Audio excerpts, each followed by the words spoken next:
Ladies and gentlemen, boys and girls, children of all ages, I mean that. Welcome to the Ed Namrock podcast for Monday, February 11th, 2019. It was my birthday weekend. It was slamming. I don't even know if you youngsters use that fucking word anymore. But it was dope. It was slamming. It was rad. It was tight. It was firme. It was good. I had fun.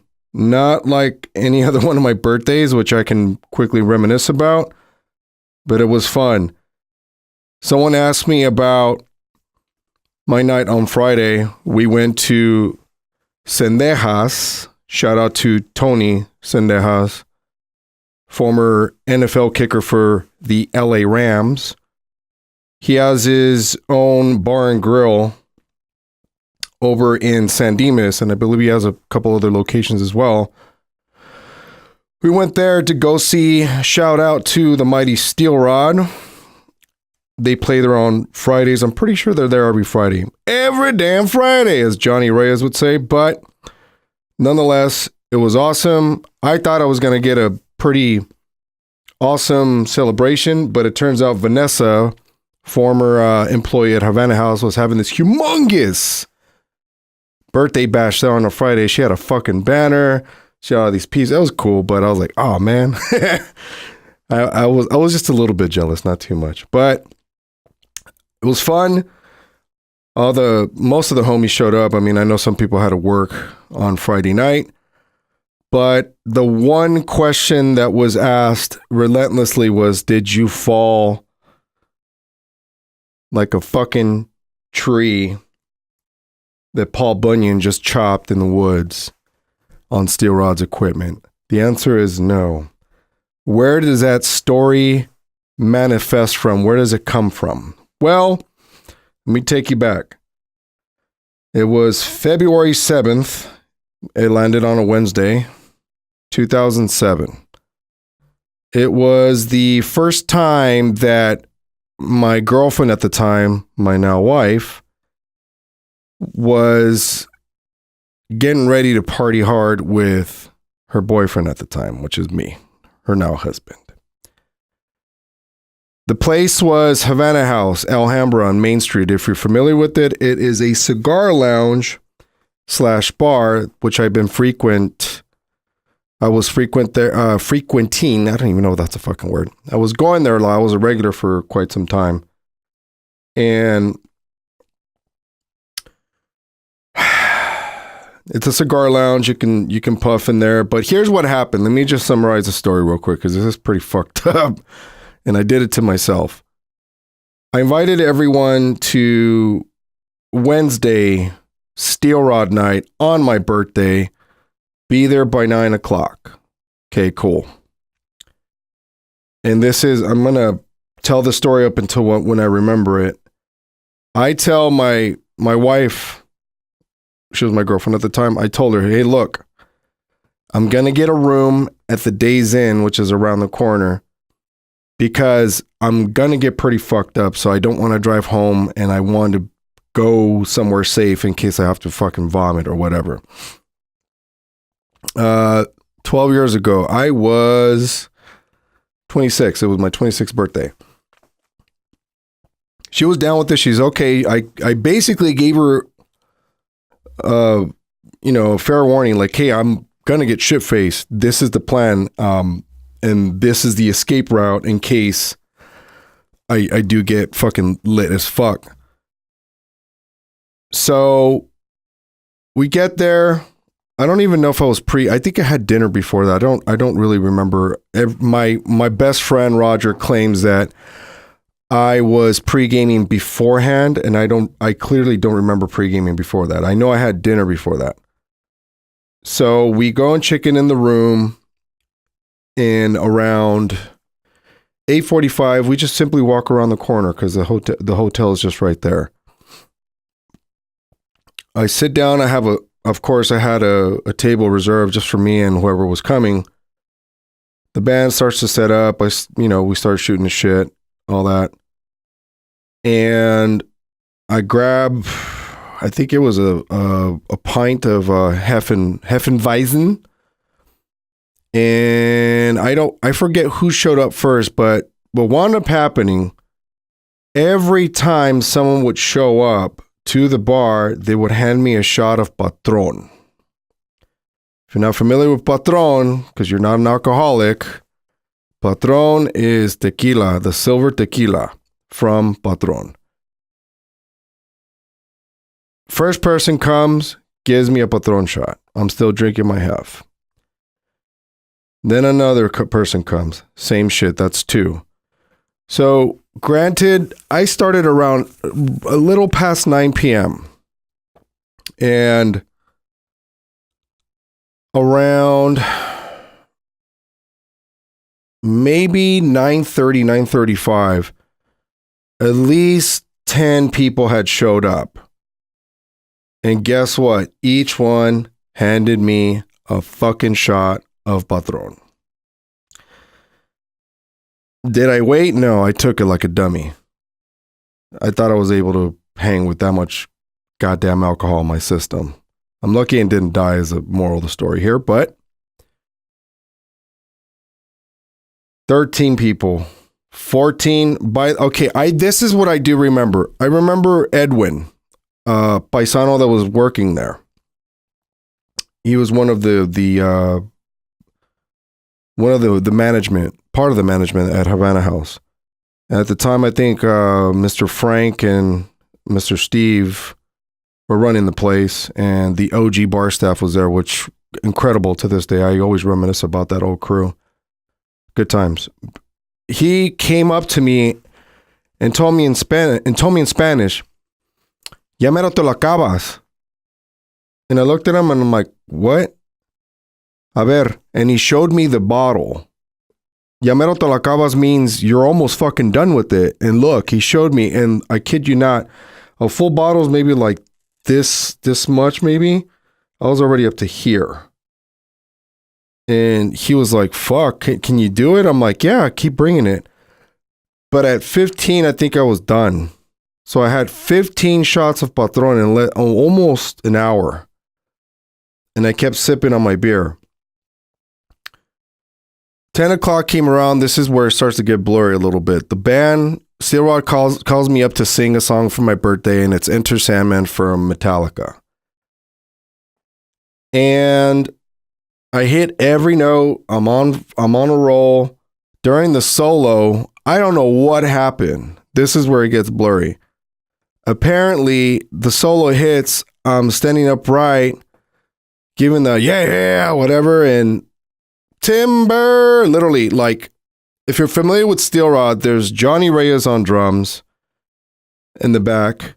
There's Rod to my right, stage right. He's a lead guitar player. And then there's Whit, the bass player, who's to my immediate left. I don't know how I managed to my big ass body just planted, like literally I landed on my back flat and almost knocked the whole fucking equipment over. Perfect timing. I landed. They picked me up right when the "Now You Lay Me Down to Sleep" part came on, and I finished the fucking song to the T. No hiccups. No. According to everyone, that was like, "Dude, that was the best fucking performance I've ever seen you do." And that was the catalyst. I sit back down. I'm literally holding my beer like, and I look at my wife, my then girlfriend,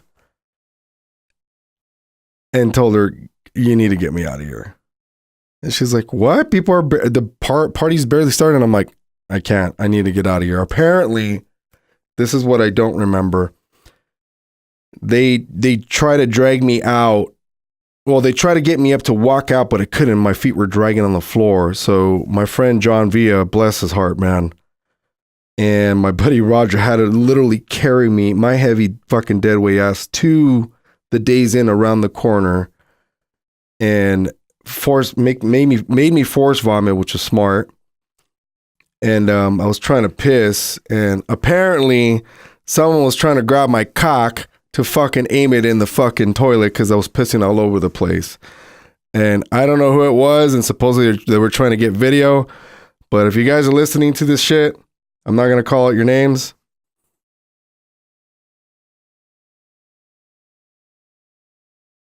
That's all I got to say. I don't know what happened. I woke up the next day hating life, and apparently the celebration continued without me. That's what wound up happening. But note to self, and the moral of the story is don't take 15 shots of Patron in less than an hour. Just don't. At 26 years old on your birthday. So, got it? Good. Awesome. That didn't happen this weekend. This weekend was very 38, because that's how old I am now. And I'm grateful to be alive. So, good times. Anyway, one thing I just wanted to touch on here on the podcast is that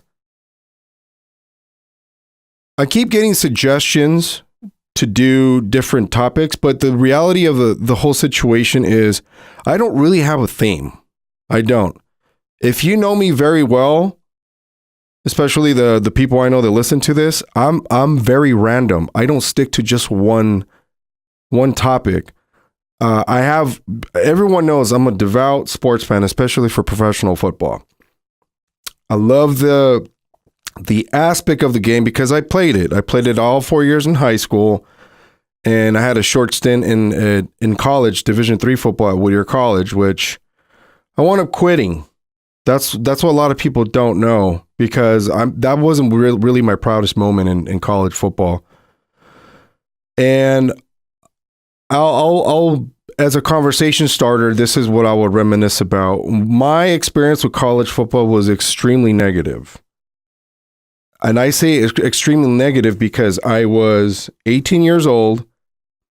I was lost. I didn't know what I was doing. I thought I was going to become a professional football player. I was pretty good. I didn't want to say I was a specialist. I was more of a utility guy.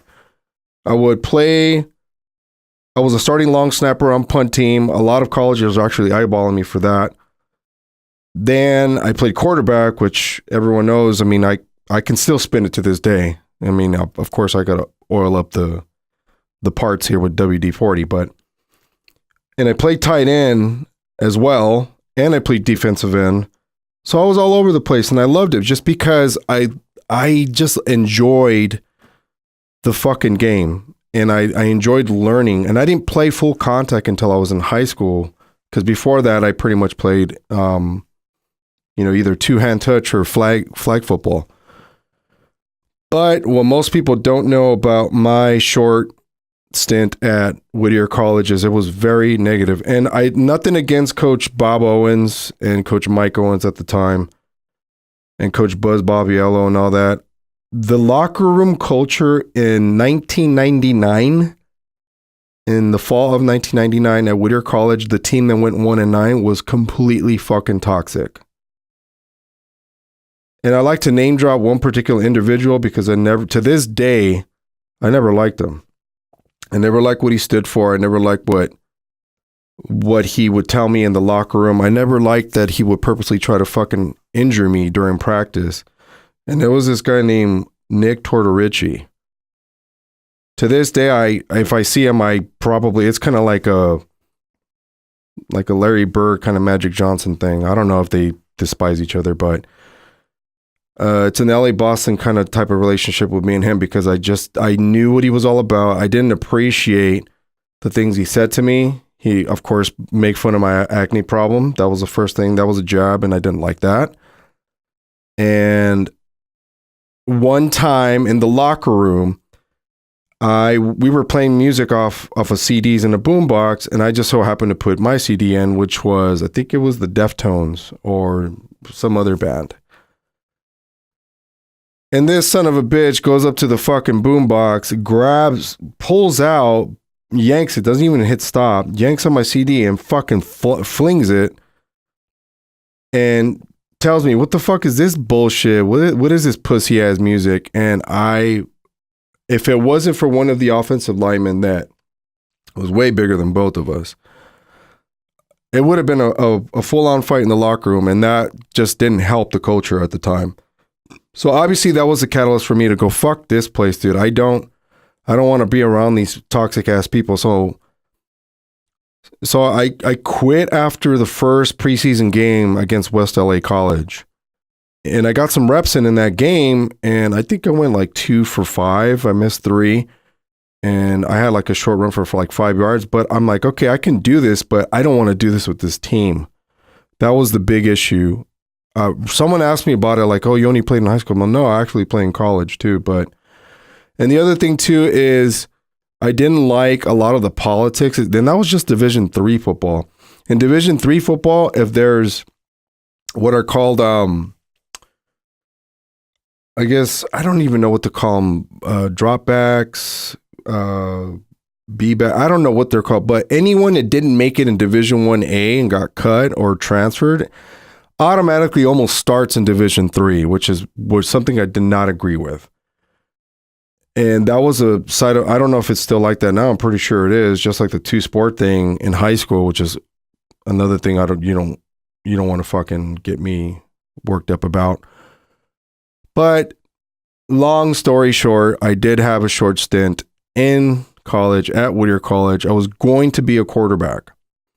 And the guy that was starting, Nick Tomasello, had an incredible fucking arm. I've never seen an arm like that in front of me in a long time. And what I liked about it is it pushed me to be better. That guy was awesome. He took me under his wing, but he already knew like what he was a transfer from Pittsburgh. And I believe he got expelled for fighting or something like that. And just watching his work ethic, but he wasn't very intelligent. I remember that clearly. He didn't know how to read a defense very well. And that's where I kind of excelled at. But yeah, that's my short story on that. And then I never finished college. That's what happened. I thought I wanted to be a theater arts major, but that was, it's like any other college stint. You go in there, you find out what the fuck happened, and then it doesn't work out, and then you change your mind or you change your major, or you're like me, you withdraw. So that's my short story on that. I know someone asked me about it earlier, like, did you play in college? I'm like, yeah, I did. And not to mention the injuries were plaguing very bad. Like my back is completely like fucked up. I haven't had any major surgeries yet. I'm trying to avoid all that. But I do know some friends that went on to play that blew out both ACLs, blew out 3 or 4 discs in their back, and they had to get them either fused or have a procedure done. What is called a discectomy or something like that. Discectomy. I forgot what it's called. But yeah, it's a brutal sport. It's something you sign up for, but that's the risk you take. That's what it's all about when you join. But I still love the game. That's the thing. Going back to my original statement is I don't have a theme. I don't. But when people begin to recommend like, oh, you should talk this all the time. You should talk this. You should talk like when people ask me to talk about fucking politics, it gets on my fucking nerves, man. So everyone knows, man. I don't even want to use this word nonpartisan because I think nonpartisanship is going obsolete. But I am stuck right in the fucking middle, and I'm listening to mom and dad, a divorced fucking mom and divorced parents argue all the fucking time, which is the left and the right. And each of them have their own solid points, but the reason I don't lean hard right, even remotely right, is because I don't believe in religion. Everyone knows I am a fucking atheist. I don't push my atheism on anyone. So for someone to fucking tell me that to my face, that's a crock of shit. You're stupid. I don't push my atheism on anyone. I'm not an evangelist for atheism. That's kind of an oxymoron. So I don't lean to that side. I like guns, though. That's the thing. I don't think guns should be taken away. Yeah, there should be some strict laws. I don't know how strict, because I'm not too educated on it, but you get my point. Like, I like guns. I like going to the range. I like going to fucking LA Gun Club. Like, I respect the weapon, but that's just me. I can't speak for everybody. And I'm pro technology. I fucking love technology. I love it. But then again, there's the what's your pronoun bullshit and the non-binary stuff. The SJW thing, that's what kind of like, I have to hit the brakes on that. And I have Gilbert Hernandez, yeah, I'm calling your ass out, fool, that keeps egging me on and telling me I'm an SJW when I don't even know what the fuck that was. I had to Google it. But am I a humanitarian? To an extent. I have this big, not chip on my shoulder, but I don't know what the fuck is going to be done about the homeless population in Los Angeles. I don't fucking know. It's almost at 50,000 plus here in Los Angeles alone. What are you going to do? They're literally everywhere. And if you grew up in LA like I did, you've been to Skid Row, you've seen it. People avoid that. You have to wear gloves and a fucking mask if you're going to be around Skid Row. That's just a high roll whenever I would go and donate fucking clothes. Because it's full of fucking disease. What are we okay, think about that for a second. And I'm not speaking in a very, we should just quarantine these people in a fucking box and ship them out. No, what are we going to do? Just too many of them. They're literally their own fucking city. And left wing, right wing, whatever the fuck you are, what's the resolve? Can we work together to find out? And that's just in LA. San Francisco is horrible. And then I've seen the encampment at Anaheim at Angel Stadium. That shit is fucking crazy. They wiped it out for a little bit and they just came right back up. It's like fungus. And I don't know what to do to help those people. So whatever needs to be done to at least start the conversation with these people, these suits in these fucking federal and state and governmental offices, whatever, then the conversation needs to be started, because it's fucking ridiculous to walk outside of my job and have to look down while I'm walking because I might just step on human fucking shit. Rant over. So you might ask, well, what are you going to do next for this podcast? I would love, and this is a new year, I would love to have Amir Abdullah formerly of the Detroit Lions, and I believe he was signed to the Minnesota Vikings. Now, I think he's a free agent. I'm not sure. I want to have him back on and talk more about music and anything that inspires him to just to be a better human being. Nothing sports related. I don't know why everyone fucking comes at me like, oh, you should ask him this. I'm like, I'm not TMZ. I don't want to be TMZ. I don't want to be a fucking dry snitch. I want to be an innovator. I want to inspire, and I want to bring out the best in people. That's bottom line. If you're not down with that, we got 2 words for you. If that went over your head, then you're all too young. I was going to say old, but. Well, the last thing is just a random thing. I just watched Wreck-It Ralph, the new one. Ralph Breaks the Internet. I love it. I want to really say that I really enjoyed that film. I really enjoyed everything about it. It was amazing. I love all of the a lot of the Easter eggs that people used to talk about the Disney princesses. There's a scene, I don't want to spoil it, but you got to check it out. It was pretty nostalgic. It was better than the first one. I really like it. And I really, really, really recommend that you watch that film. And lastly, award shows suck. I didn't watch the Grammys. Don't ask me about it. End of story. So that's it. I just wanted to do a quick one. Keep you entertained for at least, 10, 15 minutes, whatever. And tell you, lastly, that, let me see. This is a random question generator I'm hitting right now. All right. What things am I passionate about?